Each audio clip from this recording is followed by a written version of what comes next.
இப்போல்லாம் சென்னையில எது பண்ணாலும் ப்ரொமோஷன் பண்ணணும். அதுவும் படம்னு எடுத்துக்கிட்டிங்கன்னா, கண்டிப்பா ப்ரொமோஷன் தேவை. அந்த ப்ரொமோஷன ரொம்ப சிறப்பா, அழகா டாப் ஹீரோஸ்க்குலாம் பண்ணிட்டுருக்கிறாரு. அவரு வேற யாரும் இல்ல. இவரு தான் மிஸ்டர் காமன் மேன் சதீஷ். நம்ம ப்ளூ பிக்ஸ் நேயருக்கு அவரு பேச வந்திருக்காரு. வணக்கம் சார். வணக்கம் சார்.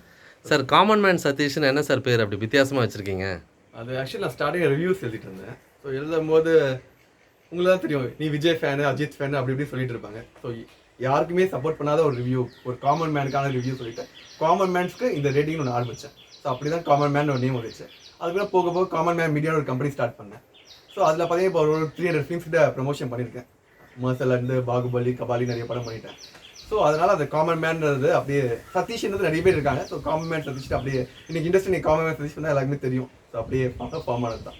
ஓகே. ரிவ்யூஸ் வந்து என்ன இதில வைப்பீங்க நீங்க? இப்ப சில பேர் சொல்றாங்க, பெய்ட் ரிவ்யூலாம் இருக்குன்னு சொல்றாங்க. அத பத்தி?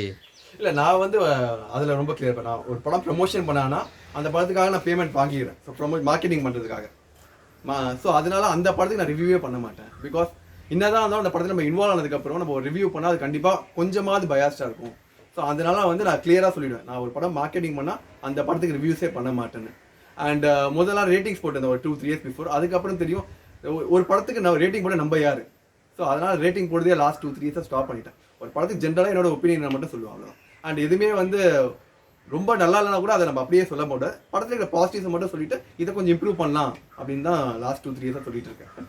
அதே மாதிரி இந்த ரிவ்யூஸ் பண்ணும்போது சிலர் வந்து கொஞ்சம் எக்ஸ்ட்ரீமுக்கு போய் எக்ஸ்ட்ரீம் வந்து விமர்சனம் பண்ணுறாங்க. அந்த மாதிரி விமர்சனங்களை நீங்கள் எந்த இதில் பார்க்குறீங்க? அதே மாதிரி ஒரு ப்ராடக்ட் நல்லா இல்லை, ஒரு விஷயம் நல்லா இல்லைன்னா பப்ளிக் பேசுகிறாங்க. ஆனால் இதில் வந்து விமர்சனமே பண்ணக்கூடாதுன்னு சொல்கிறீங்களா, இல்லை ஒரு லிமிட் வச்சுக்கணும்னு சொல்கிறீங்களா? இல்லைங்க, அது நம்ம ஒரு ப்ராடக்ட் வந்து மார்க்கெட்டில் வந்ததுக்கப்புறம் நீங்கள் இதான் பேசணும் ப்ராடக்ட்டை பற்றி, அப்படி தான் பேசணும்னு சொல்ல முடியாது. அது அவங்க இஷ்டம். பட் ஆனால் ஒரு ப்ராடக்ட்டுக்கு எவ்வளோ கஷ்டப்படுறாங்க, அதுக்கு பின்னாடி எவ்வளோ ஹார்ட் ஒர்க் இருக்குது, பண்ணுறதை கரெக்டாக பண்ணலாம், அதுதான் சிம்பிளாக சொல்லணும்னா. இப்போ அழகாக பெய்ட் ரிவ்யூ பற்றி பேசுனீங்க. அதை கொஞ்சம் பற்றி ப்ரீஃபாக சொல்ல முடியுமா? அதே நேரத்தில் படங்களில் தேட்டரில் பார்க்காம சில பேர் வந்து ஆன்லைனில் டவுன்லோட் பண்ணி பார்க்குறாங்க. எப்படி அதை பார்க்குறீங்க? இல்லை ஆக்சுவலி அதுதான் இன்றைக்கி வந்து நம்ம மக்களுக்கு வந்து தமிழ் ராக்கர்ஸில் அது மாதிரி வெப்சைட்டில் பார்க்குறது தப்புனே சொல்ல மாட்டாங்க. நாங்கள் கஷ்டப்பட்டு பாப்கார்னுக்குலாம் செலவு பண்ணி படம் பண்ணுறோம், அந்த அளவுக்கு படம் ஒர்த் இல்லை அப்படிலாம் பேசுகிறாங்க. ஆக்சுவலி நம்ம ஊரில் வந்து பண்ணுற தப்பே தப்புலன்னு மாதிரி ஆயிடுச்சு. ஸோ எல்லாருமே இன்றைக்கி அதை ஷேர் பண்ணி தமிழ் ராக்கர்ஸில் டெலிகிராம்லாம் வந்துச்சு. ஸோ மக்கள் வந்து வீட்லேயே உட்காந்துக்கிட்டு அந்த பைரசியில் பண்ணுறது ஒரு தப்புனே தெரியல. ஃபார் எக்ஸாம்பிள் மைக்ரோசாஃப்ட் வந்து நீங்கள் விண்டோஸ் யூஎஸ்லேயும் யூகேலேயே பண்ணால் அது பெரிய பைரசி, பெரிய இஷ்யூ, மக்களே ஃபாலோ பண்ண மாட்டாங்க. பட் நம்ம ஊரில் எல்லாருமே வந்து காலங்காலமாக விண்டோஸ் வந்து பைரேட் வெர்ஷன் யூஸ் பண்ணிட்டு இருக்கோம். ஸோ நம்மளுக்கு வந்து அது தப்புனே தெரியாமல் இருக்கும். ஸோ அந்த மாதிரி தான் இந்த தமிழ் சினிமா அப்படி இருக்குது. அண்ட் எனக்கு தெரிஞ்சு இதை வந்து கண்டிப்பாக ஸ்டாப் பண்ண முடியும். சென்ட்ரல் கவர்மெண்ட் உள்ளே நினைச்சாங்கன்னா உங்களுக்கே நிறைய பான் வெப்சைட்ஸ்லாம் பிளாக் பண்ணிக்கலாம். ஸோ எல்லா வெப்சைட்ஸும் பிளாக் பண்ணலாம், ஆக்சுவலி சீரியஸ் ஆக்ஷன் எடுக்கலாம். ஸோ பண்ணாங்கன்னா, ஏன்னா பிகாஸ் சினிமான்றது ஒரு ரெவன்யூ தான் சென்ட்ரல் கவர்மெண்ட் ஆஃப் சினிமா ஒரு கொடுக்குது. ஸோ அது கண்டிப்பாக அவங்க சப்போர்ட் பண்ணணும். ஸோ பார்க்குறது தப்பு தான், அது டவுட்டே இல்லை. உங்களோட பிஸியான ஷெட்யூலில் எங்களுக்காக டைம் ஒதுக்கி ப்ளூ பிக்ஸ்க்காக நீங்கள் உங்களோட தகவலை பகிர்ந்ததுக்கு ரொம்ப நன்றி.